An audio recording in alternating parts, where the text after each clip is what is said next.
لیکن سر جب ہمارے ایک بہت پیارے ابو علیحہ صاحب ہیں, انہوں نے اس کے اوپر, یاسر حسین اس مووی میں تھے, مووی بنائی تاکہ لوگوں کو اس کے بارے میں شعور دیں, تو وہ بین ہو گئی مووی, کیونکہ باقی سب دکھ سکتا ہے لیکن یہ شعور پیدا کرنے کے لیے کوئی چیز نہیں دکھا سکتے. دیکھیں اس پہ دکھائیں گے تو پتہ چلے گا نا. میرے لیے یہ انفارمیشن ہے کہ بچے کڈنیپ ہو رہے ہیں ہزاروں کی تعداد میں, کیونکہ چائلڈ پورنوگرافی کے لیے استعمال کرنا. اور انہوں نے ایک بہت اچھا پوائنٹ اٹھایا ہے کہ اڈاپشن جو ہے وہ پاکستان میں الاؤڈ ہی نہیں ہے. یہ بھی ہو سکتا ہے کہ بہت سارے جو ہمارے رورل ایریاز ہیں جہاں بہت سارے غریب لوگ بستے ہیں, ان سے یہ کہہ کر کہ بھائی آپ کا بیٹا یہاں تو بچہ صحیح نہیں ہے, ہم اس کو شہر لے کے جائیں گے اور وہاں کوئی اڈاپشن ہو جائے گی, کوئی نہ کوئی فیملی اس کو لے لے گی. تو آپ ذرا کلیئر یہ بتا دیجئے کہ ایسا کچھ بھی نہیں ہوتا ہے.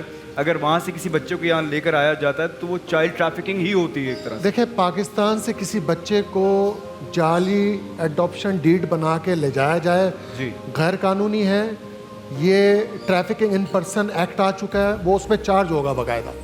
اگر آپ نے کسی بچے کو گود لیا ہے تو آپ اس کے قانونی تقاضے پورے کریں, عدالت جائیں, گارجین اپوائنٹمنٹ کے لیے بات اپلائی کریں. فیملیز یہاں پر بیٹھی ہیں, بشیرہ کی اماں ہیں اور یہ ایک اور بچہ جو ہوا ہے احمد. مجھے پلیز ان کے بارے میں بتائیے کہ کہاں سے کڈنیپ ہوئے ہیں, گمشدہ کہاں سے ان کے کیسز رپورٹ ہوئے ہیں, اور پھر یہ بھی بتائیں کہ آپ لوگ ڈھونڈتے کیسے ہیں. دیکھیں اس وقت میرے ساتھ موجود ہیں ٹھٹہ کے علاقے, ضلع ٹھٹہ کے علاقہ تحصیل ہے گجو.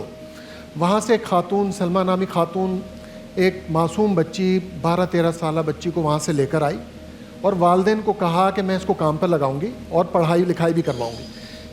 وہ لے گئی اور اس کے بعد والدین کو یہ نہیں پتا کہ بچی کہاں پر ہے, کس کے پاس ہے, کس حال میں ہے. تو سلمہ سے کانٹیکٹ نہیں ہو سکا. تو یکم جنوری کو, اسی سال 1 جنوری کو بچی کراچی کے علاقے صفورہ سے سچل تھانے کی حدود سے پرسرار طور پہ لاپتہ ہو گئی.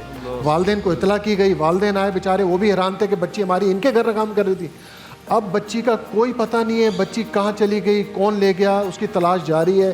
آج کوئی 50 دن سے زیادہ ہو گئے ہیں, بچی کا کچھ پتہ نہیں ہے. میرے ساتھ ان کی والدہ, بشیرہ کی والدہ افسانہ بیٹھی ہیں, اس کے والد غلام حسین بیٹھے ہوئے, بیچارے بول نہیں سکتے اس طرح سے کہ ان کے پاس الفاظ نہیں ہیں, ان کے پاس اندر سے ختم ہو گئے ہیں بچی کی تلاش کے لیے. یہ تو یہ سمجھ رہے ہیں کہ بچی ہماری پتہ نہیں اب زندہ ہے بھی یا نہیں ہے. اس طرح کے ریکٹ پاکستان میں کھلے عام چل رہے ہیں, کھلے عام ہو رہا ہے. ڈومیسٹک ٹریفکنگ ہو رہی ہے, بچوں کی ٹریفکنگ ہو رہی ہے, بچوں کو گھروں سے لا کے کام کے لگانے کے بہانے. یہ سیدھا ٹریفکنگ ہے. یہ وہ لوگ سن لیں کہ جو اس کو کار خیر سمجھتے ہیں, یہ کار خیر نہیں ہے. چاہیے علی صاحب, سب سے پہلے تو ان کو شرم دلانی چاہیے جو کہ کم سن بچوں کو اپنے گھر میں نوکریوں پہ رکھتے ہیں. دیکھیے محفل رمضان لائیو ٹرانسمیشن روزانہ دوپہر 2 بجے سے صرف گرین انٹرٹینمنٹ.